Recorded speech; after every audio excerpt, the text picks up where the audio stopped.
জামালপুরের সঙ্গে দেশের সড়ক যোগাযোগ নিশ্চিতে জেলা পরিষদের উদ্যোগে ১৯৮৩ সালে শহরের দড়িপাড়া এলাকায় বাস টার্মিনাল নির্মাণ করা হয়।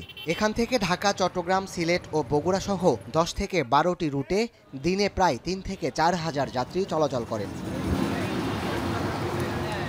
জামালপুর থেকে সারা দেশের সঙ্গে সড়ক যোগাযোগে গুরুত্বপূর্ণ ভূমিকা রাখা টার্মিনালের এখন জীর্ণদশা।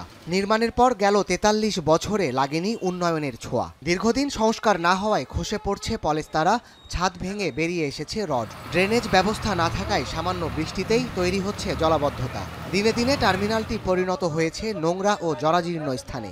টাঙ্গাইল বাস স্ট্যান্ডটা এটা মূলত বাস স্ট্যান্ডের জায়গায় বাস স্ট্যান্ড নাই, এটা হলো রাস্তার ভিতরে বাস স্ট্যান্ডটা।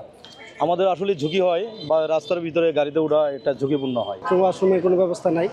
এখানে বৃষ্টির সময় আসলে দুনিয়ার প্রেক্ষাতা পারাতে হয়। জামালপুর জেলায় বাস স্ট্যান্ডের জিরো অবস্থায় কোনো উন্নতি না থাকায় আমাদের বাস আজ রাস্তায় দাঁড়িয়ে আমাদের উঠতে হচ্ছে। টার্মিনালে বিপুল সংখ্যক চালক ও শ্রমিক কাজ করলেও তাদের বিশ্রামের জন্য নেই কোনো স্থান।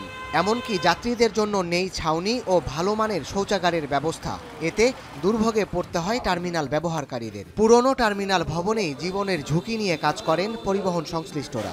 চাকা পাঞ্চার হয়ে গেলে যে একটা ঝক উঠায় যে চাকাটা চেঞ্জ করব, সেটা করার মতো স্ট্যান্ডে কোনো জায়গা নেই। বর্তমানে টার্মিনাল খুবই দুর্ভোগে আছে। যাত্রী, শ্রমিক দূরপাল্লা থেকে গাড়ি নিয়ে যে সমস্ত ড্রাইভার শ্রমিকরা আসে, তাদের রেস্টের জায়গা নেই, পায়খানা প্রস্রাব করার জায়গা নেই। বারবার দৃষ্টি আকর্ষণ করছি জেলা পরিষদকে, জেলা মহোদয়কে, ডিসি সাহেবকে, যে আমাদের টার্মিনালটা সংস্কার করে দেন। জেলা বাস মালিক সমিতির নেতারা জানান, পুরনো ভবন সংস্কারে দীর্ঘদিন ধরেই জেলা প্রশাসনের কাছে দাবি জানিয়ে আসছেন তারা। আধুনিক টার্মিনালের দাবিতে সড়ক অবরোধ করে আন্দোলনের ঘটনাও আছে। তবে টার্মিনালের উন্নয়নে মিলেছে শুধু আশ্বাসের পর আশ্বাস।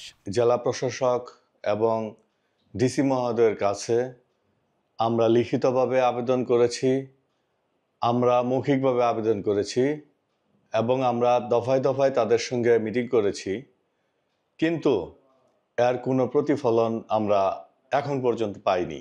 তবে জেলা পরিষদের দাবি, কেন্দ্রীয় বাস টার্মিনালের অবকাঠামো উন্নয়নে ২৪ কোটি টাকার মাস্টার প্ল্যান নেওয়া হয়েছে, যার কাজ শীঘ্রই শুরু হবে। ২৪-২৫ অর্থ বছরের আমাদের যে বরাদ্দ আছে, সেই এডিপির যে বরাদ্দ, সেখান থেকে আমরা প্রথম দফায় ৮০ লক্ষ, পরে ৬০ লক্ষ, মানে ১,৪০,০০,০০০ টাকার একটা প্রকল্প নিয়েছি, যেটার মধ্যে আমরা প্রাথমিকভাবে আমরা প্ল্যাটফর্ম করে দিব। জেলার একমাত্র বাস টার্মিনালটি দ্রুত ব্যবহার উপযোগী ও আধুনিকায়নে প্রশাসনের দ্রুত কার্যকর পদক্ষেপের অপেক্ষা সবার।